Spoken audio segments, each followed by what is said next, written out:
읽은 본문의 말씀을 중심으로 해서 마음을 다짐합시다라는 제목으로 잠시 하나님의 말씀을 상고하고자 합니다. 39주년 감사 예배를 드리고 있습니다. 이민교회에서 39주년, 40년을 바라보는 교회가 진짜 드물잖아요.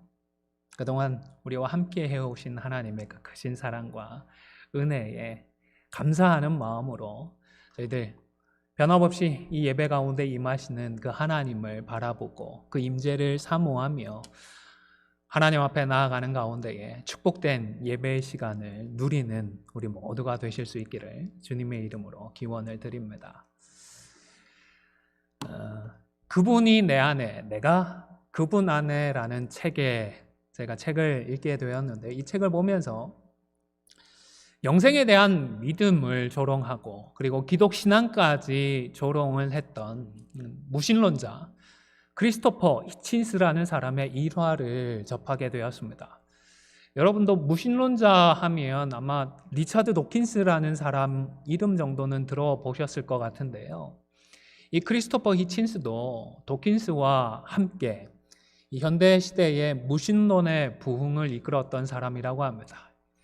이 신앙의 부흥을 이끌어야 되는데 이 무신론의 부흥을 이끌었다는 게 참 가슴이 아픕니다. 더군다나 크리스토퍼라는 이 이름의 뜻은 그리스도를 짊어진다라는 그런 뜻이라고 하는데, 이런 이름을 가진 사람이 무신론자의 삶을 살았다는 것이 참 아이러니하다라는 생각을 하게 되었습니다. 이 사람은 평생 하나님을 부정하면서 살다가 후두함을 앓게 되면서 세상을 떠나게 되었습니다. 그가 앓게 된 이 후두함이 하나님의 벌이다, 그렇게 이야기하려는 것은 아니고 자신의 피할 수 없는 죽음을 앞두고서 인터뷰를 하게 되었는데, 그 인터뷰에서 이제는 죽음 이후의 세계에 대해서 믿느냐 아니면 아직도 믿지 않느냐라는 질문을 받게 되었다고 합니다. 그때에 그가 했던 대답이 이와 같다고 합니다. 아직 내 마음을 바꿀 만한 증거를 발견하지 못했습니다. 그러나 저는 서프라이즈를 좋아합니다. 무슨 말일까요? 이것과 관련해서 이 책을 쓰신 목사님이 자신이 평생 믿고 주장한 것과는 달리 죽음 이후의 세계가 있다면 나쁠 것이 없다고 생각합니다. 그는 서프라이즈에도 좋은 서프라이즈가 있고 두려운 서프라이즈가 있다는 것을 생각하지 않은 것 같습니다 라고 했습니다. 평생 하나님의 존재를 부정했는데 막상 자신이 부정한 하나님 앞에 서게 되었을 때에, 죽고 난 뒤에 얼마나 부끄럽고 두려웠을까요? 말 그대로 서프라이즈긴 한데 부끄럽고 두려운 서프라이즈였던 것 같습니다. 요한일서 3장을 통하여서 하나님을 이미 믿고 있는 성도들에게 하나님께서 독생자를 내어주시는 사랑을 통하여서 우리들을 자녀로, 그 사랑을 통하여서 하나님의 자녀로 삼아주셨음을 우리는 분명하게 알 수 있었습니다. 또한 비록 지금은 우리의 장래가 어떻게 될 것인지 구체적이지 않고 분명하지 않고 아직 나타나지는 않았지만 주님 다시 오실 그때에는 우리도 부활하신 주님과 같이 될 것이라는 소망을 가지고서 오늘의 우리를 깨끗하게 할 것을 깨달을 수 있었습니다. 그리고 우리를 깨끗게 할 수 있는 그 핵심은 죄를 미워하는 것이고 동시에 하나님과 형제를 사랑하는 것임도 저희들 알게 되었습니다. 죄는 미워하고 하나님과 형제를 사랑하는 그 사람에게 영생이 허락되는 것입니다. 위에 언급했던 그 책에 보면 영생에 대해서도 조금 더 언급을 하거든요. 영생이라는 단어를 사용할 때에 우리는 그것이 비유 언어라는 사실을 자주 망각합니다. 그렇기 때문에 죽지 않고 오래 사는 것, 혹은 죽은 다음에 끝없이 사는 것을 상상합니다. 영생은 하나님의 생명으로 들어가는 것입니다. 그래서 성경에는 영생, 생명, 그리고 참된 생명을 같은 뜻으로 사용합니다. 영생이란 지금 우리가 경험하는 생명이 무한히 연장된 것이 아니라 지금 우리가 경험하는 생명과는 질적으로 다른, 차원이 다른 하나님의 생명으로 옮겨진다는 뜻입니다. 아마 왜 이렇게 말씀을 하시는지 충분히 이해가 되실 줄로 압니다. 단순히 오래오래 사는 것이 중요한 것이 아니라 무엇이 중요할까요? 누구와 함께하는 삶이요? 하나님과 함께하는 삶이 중요하기 때문입니다. 하나님과 함께 동행하는, 교제하고 사귀는 그 삶이 핵심 중에 핵심임을 알리기 위해서 이렇게 말씀을 하셨던 것 같습니다. 그런데 오늘 보면 13절의 말씀처럼 죄를 미워하고 하나님을 사랑하는 사람, 다시 말해서 영생을 소유한 사람은 세상이 좋아할까요? 싫어할까요? 정말로 세상이 별로 좋아하지 않는 것 같습니다. 미워하고 싫어하는 것 같습니다. 사단이 우리 성도들을, 교회를 미워하고 싫어하는 것과 같은 맥락인 것 같습니다. 그래서 세상의 미워함을 이상하게 여기지 말라고 말씀을 합니다. 물론 그렇다고 해서 언제나 이 세상의 미움을 맨몸으로 받아내기만 하라는 것은 아닙니다. 오히려 적극적으로 그들을 부끄럽게 하실 수 있기를 바랍니다. 베드로 사도의 교훈을 기억할 필요가 있겠습니다. 베드로전서 3장 14절에서 16절의 말씀은 화면을 보시면서 함께 읽도록 하겠습니다. 시작.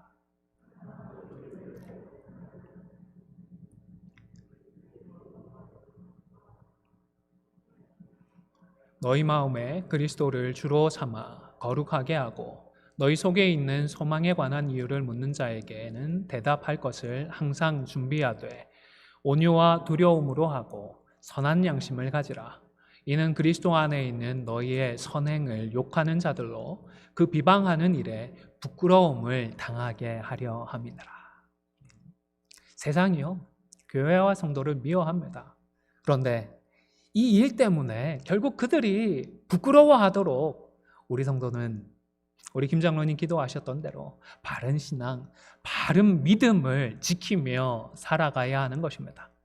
14절에서는 형제를 사랑함으로 생명에 들어갔지만 사랑하지 않는 자는 사망에 머물러 있다라고 했습니다. 이 말씀은 전후 문맥상 앞서 12절에서 언급했던 그 가인의 경우를 좀 더 부연해서 말씀하는 말씀으로 이해할 수가 있겠습니다. 가인이 동생을 사랑하지 않고 결국 살해해버린 것은 그의 신분이 하나님께 속해 있지 않았고 사망에 머물러 있었다라는 사실을 스스로 보여주는 예라는 것입니다. 뿐만 아니라 이것은 일반적인 경우로까지 확대해서 적용해 볼 수가 있겠습니다. 다만 이 경우에는 지난주에도 말씀을 드리고 그전에도 몇 번 말씀을 드렸지만 상태적이 아니라 신분적인 것으로 우선 이해를 해야 합니다. 예수 그리스도의 십자가와 부활을 통하여서 이제 우리는 형제를 그리고 하나님을 사랑할 수 있는 새로운 피조물이 되었습니다. 최소한 사랑해야 하는데 라는 그런 선한 부담감을 가진 그런 존재로 변모된 것입니다. 하지만 이 사랑의 계명을 모르고 말씀을 듣고서도 이 사랑에 대한 선한 부담감을 느끼지 못하는 사람들은 그 이유가 아직 사망에 머물러 있기 때문이라는 것입니다. 물론 새로운 신분에 안주해버리는 것은 무책임한 처사일 것입니다. 하나님께서 우리를 구원하신 이유는 그냥 애따 요거나 먹어라라며 선심을 쓰는 정도가 아니라 우리를 하나님의 형상으로 변화시키셔서 우리와 친밀한 교제를, 친밀한 사귐을 누리기 위함이기 때문입니다. 다시 말해서 하나님께로부터 난 자다운 상태로 신분뿐만 아니라 이제는 상태적으로까지 변모되어지도록 우리가 힘써야 하는 것입니다. 사랑하는 자로, 힘써 사랑하는 자로 변화되어 가야 하는 것입니다. 그리고 이러한 각오와 다짐, 그리고 수고와 노력은 우리를 위해서 자신의 목숨을 버리신 예수 그리스도를 바라볼 때에 가능합니다. 우리의 힘으로 되지 않습니다. 우리의 지혜, 우리의 의지로 되는 것이 아닙니다. 오직 힘써 예수를 바라볼 때에 가능한 일인 것입니다. 사실 이때뿐만 아니라 우리가 오해를 받거나 이유 없이 욕을 들을 때에도 우리는 우리의 큰 대제사장 되신 예수 그리스도를 바라보아야 합니다. 여러분, 저도 아직 어린 저도 예수 그리스도를 바라보는 것 말고는 이럴 때에 별다른 답이 없는 것 같습니다. 오해를 풀려고 하면 오히려 더 꼬이는 경우가 많습니다. 억울하다고 항변을 한들 누가 들어주기를 합니까? 하지만 우리 하나님은 정말로 다 아시거든요. 그러면 다 되지 않습니까? 21절에도 보면 만일 우리 마음이 책망할 것이 없으면 하나님 앞에서 어떻게 하자고요? 무엇을 얻는다고요? 담대함을 얻고라고 했습니다. 사람들은 몰라주지만 하나님은 다 아십니다. 그런데 여기서 우리 마음이 우리를 책망할 것이 없다라고 했는데요. 여러분, 이런 경우가 정말로 가능할까요? 그것도 하나님 앞에서 말입니다. 하나님 앞에서 점도 없고 티도 없고 정말로 큰 소리 칠 수 있는 그런 사람이 있을까요?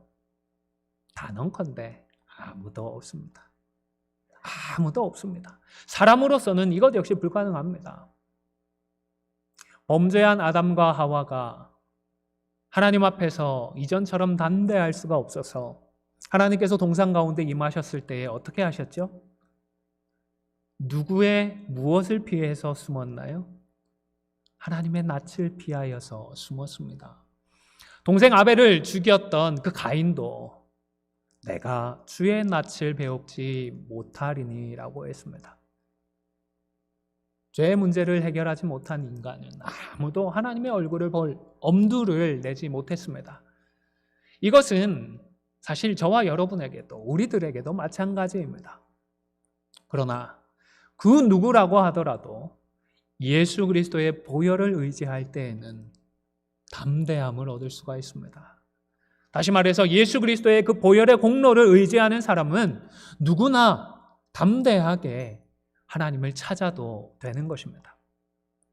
뿐만 아니라 예수 그리스도의 보혈의 공로를 의지할 때에는 기도의 응답도 허락을 받습니다. 물론 이때의 기도는 우리의 정욕에 따라서 잘못 구하는 것들은 아닙니다. 하나님의 뜻에 합당한 기도를 간구할 때에 무엇을 구하든지 응답을 받을 수가 있는 것입니다. 아마도 지금 사도 요한은 요한복음 15장에서 예수님께서 하셨던 말씀들을 염두에 두고서 오늘 요한일서 3장의 말씀을 교훈하고 있는 것 같습니다. 요한복음 15장 7절 말씀을 화면을 보시면서 함께 읽도록 하겠습니다. 시작.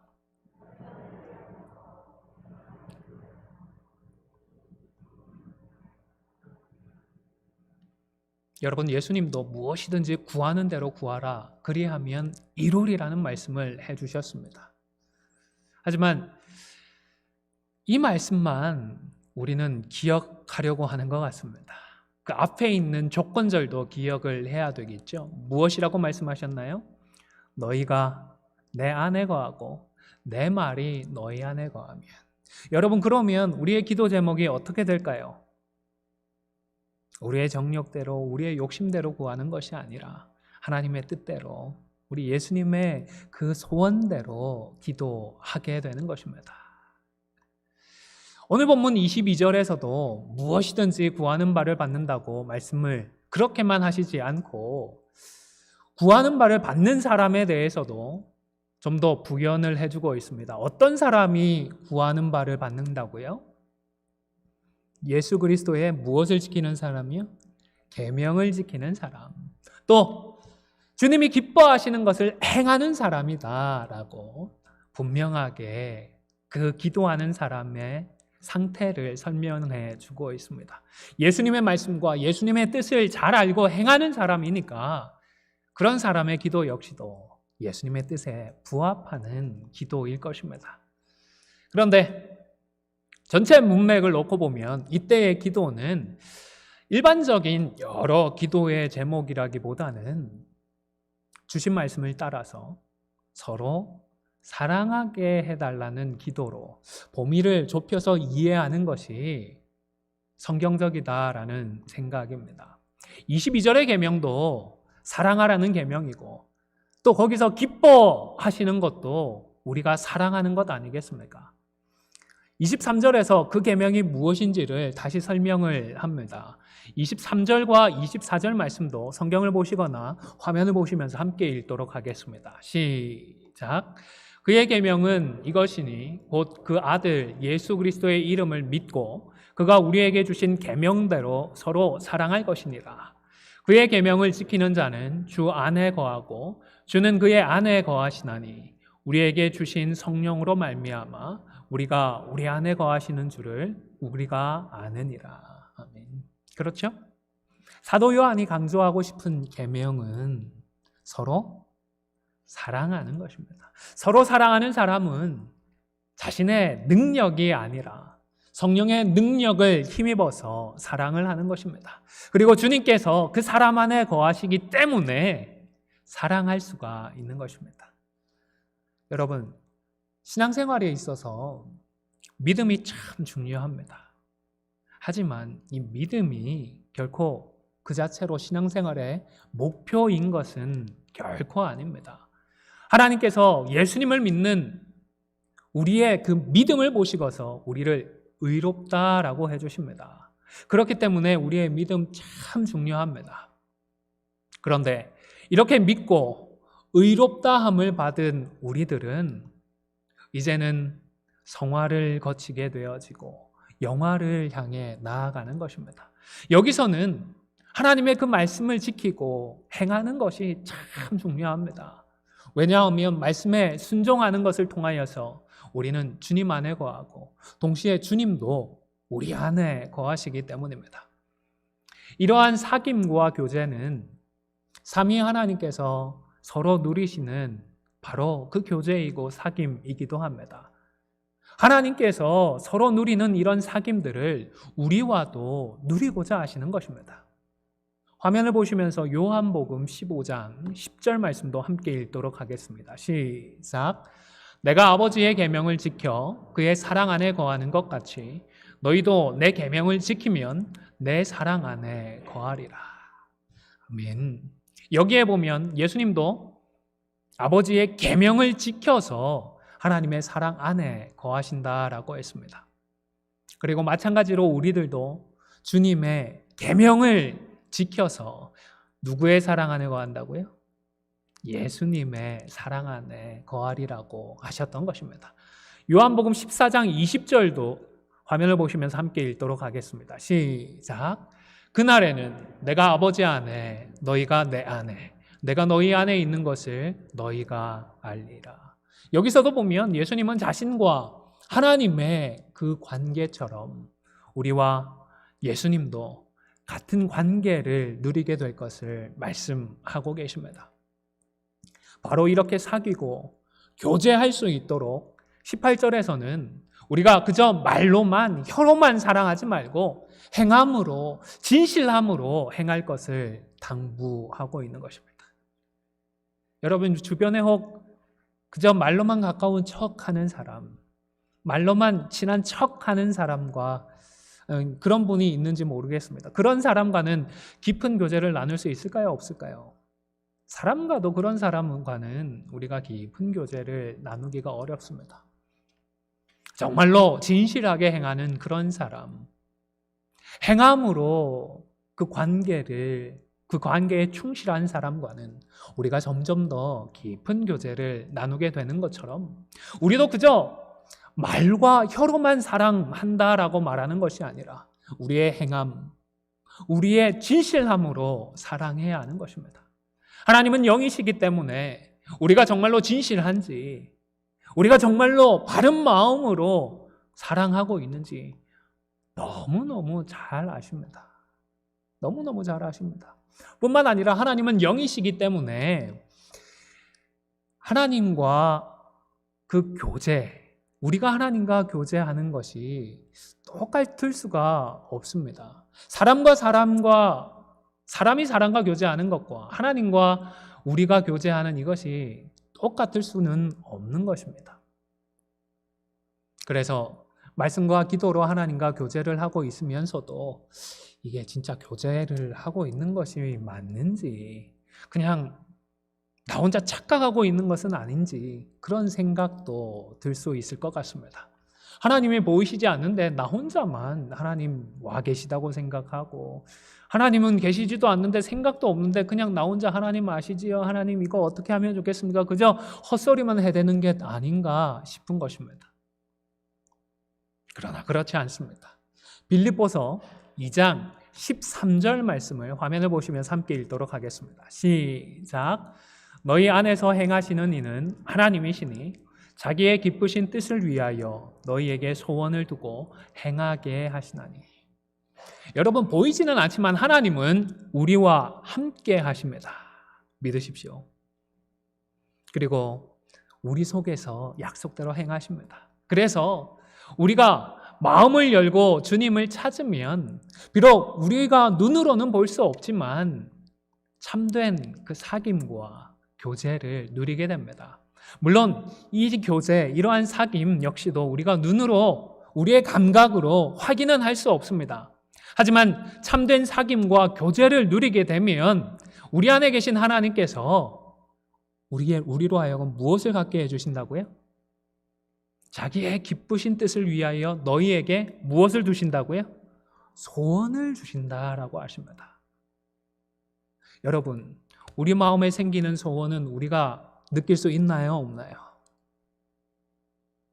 모르십니까? 저 백 갖고 싶은데 하는 소원이 있다, 없다, 느끼시나요? 못 느끼시나요? 느끼시지 않습니까? 마찬가지라는 것입니다. 하나님과 사귐이 있고 교제가 있으면 그 교제를 통하여서 하나님께서 우리 마음에 하나님의 소원을 주십니다. 하나님의 뜻대로 살고자 하는 마음, 하나님의 말씀을 순종하며 하나님의 말씀의 열매를 맺고자 하는 그런 선한 마음들을 우리에게 하나님께서 허락해 주시는 것입니다. 특별한 경우를 제외한 대부분의 경우에는 교제 그 자체를 우리가 감각하기는 어렵지만 하나님과의 참된 그 교제를 통한 결과들, 열매들을 통하여서는 우리가 하나님과 교제하고 있는지 없는지를 확인할 수가 있는 것입니다. 주변에서 예배 중에 은혜를 받았고 찬양하고 기도하면서 하나님의 강력한 임재를 경험했다라는 이야기들을 종종 듣습니다. 물론 저도 경험을 합니다.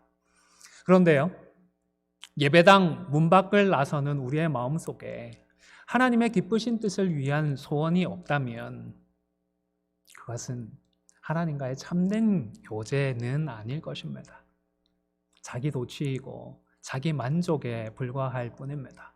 그러나 그런 감정적인, 격정적인 감정은 없다 하더라도, 잔잔하게 하나님을 예배했다 하더라도 하나님을 예배하고 집으로 돌아가는 우리의 마음 속에 하나님의 말씀을 따르고자 하는 열망이 있고 그 하나님의 뜻을 이루고자 하는 그 소망이, 작은 소망이라고 하더라도 그것이 다시 불타오르기 시작했다면 우리는 그 한 시간을 하나님과 교제하고 하나님과 사귀는 복된 시간으로 누렸던 것입니다.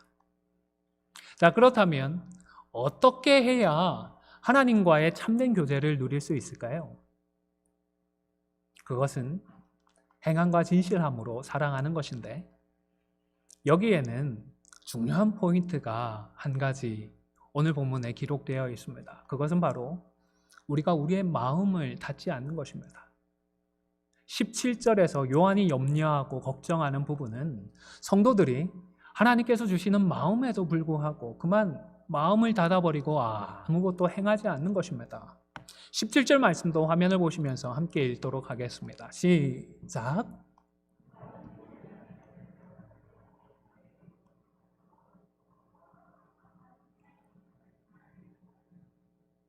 아멘.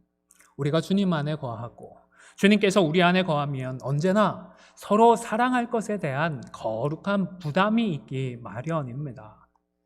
사랑하는 하나님의 그 마음을 우리도 알기 때문입니다. 이러한 선한 부담은 이성적인 과정이나 의지적인 과정을 통하여서 허락될 수도 있고, 때로는 하나님의 사랑에 너무 우리가 감동한 나머지 감정적으로 충만한 그 사랑이 흘러 넘치는 것일 수도 있겠습니다. 어떤 과정, 어떤 방법을 통하여서 이것들이 허락되어지는지는 크게 중요하지는 않습니다. 문제는요, 그런 마음이 생겼을 때에, 하나님께서 우리에게 그런 마음을 주셨을 때에 우리가 마음을 닫아버리지 않는 것입니다. 이러한 소원의 마음을 닫아버리는 경우를 생각해 볼 수가 있겠습니다. 그러면 조금 더 우리가 우리의 마음을 지키는 데에 도움이 되지 않을까 생각을 합니다. 어떤 경우에 우리가 우리의 마음을 닫아버릴까요? 다른 사람들과의 관계에 문제가 있을 때에 우리가 사랑하라는 그 말씀을 외면하기 쉬운 것 같습니다. 나에게 상처를 주었던 사람, 나를 부당하게 대우했던 사람, 나를 무시하는 듯한 사람, 이도저도 아니면 그냥 싫은 사람, 이런 관계의 문제들을 우리가 극복하지 못하면 우리가 우리의 마음을 열어두기가 쉽지 않은 것입니다. 뿐만 아니라 현실적인 이유도 있습니다. 사랑하기 위해서는 그만큼 내가 희생해야 하기 때문입니다. 시간도 들여야 하고 물질도 나누어야 합니다. 그런 것이 아까운 것입니다. 여러분, 성화에 있어서는, 성화를 이루어감에 있어서는 우리가 대가를 지불해야 한다라는 사실, 우리가 힘써야 한다라는 그 사실을 잊지 마십시오. 또 사랑할 때에 혹 거부당하거나 오해를 사는 것이 두렵기 때문일 수도 있겠습니다. 용기를 내어서 사랑을 나누려고 하는데 상대방이 도움을 거절하거나 이상한 쪽으로 오해하거나 곡해를 하는 것을 두려워하는 것입니다. 이런 경우들을 극복을 해야 우리는 마음을 닫지 않고 하나님의 말씀대로 사랑할 수 있을 줄로 믿습니다. 사도 요한 역시도 그럼에도 불구하고 하나님께서 주시는 그 도와주고자 하는, 도와주라는 그 마음은 닫지 말고 사랑하라는 그 마음을 닫아버리지 말라고 권면을 하고 있는 것입니다. 그 마음을 닫지 않고 지켜서 열어두어야 하나님의 사랑도 우리 속에 거하는 것입니다. 사랑하는 성도 여러분, 창립 39주년을 감사하며 하나님께 예배를 드리고 있습니다. 우리가 믿음으로 하나님 앞에 나아갈 때에 하나님은 우리와 교제하시면서 우리 속에 소원을 주십니다. 우리가 안디옥의 지체로서 감당해야 할 각자의 소원도 주실 것입니다. 하나님과의 참된 교제, 참된 그 사귐을 통하여서 각자에게 주시는 소원들을 발견하기를 기도드립니다. 그런데 성경을 통하여서 이미 우리 모두에게 공통적으로 주신 분명한 소원들도 있습니다. 그것은 바로 우리 가운데 남아서 마치 잡초들처럼 끊임없이 솟아나는 죄악을 계속해서 제거하는 것입니다. 그리고 죄악의 영향을 받고 있는 우리의 본성을 거스려서 이겨내어서 하나님과 이웃을 사랑하는 것입니다. 아무쪼록 어떠한 이유에서든 죄는 미워하고 하나님과 이웃을 사랑하는, 하나님께서 공통적으로 주시는 이 거룩한 마음을 닫지 않으므로 하나님의 사랑이 우리 가운데에서 더욱더 충만하게 거하는 이 놀라운 축복을 누리면서 앞으로 40주년을 향해 함께 나아갈 수 있는 저와 여러분이 우리 안디옥 교회가 될 수 있기를 주님의 이름으로 간절히 축원을 드립니다. 잠시 기도하겠습니다.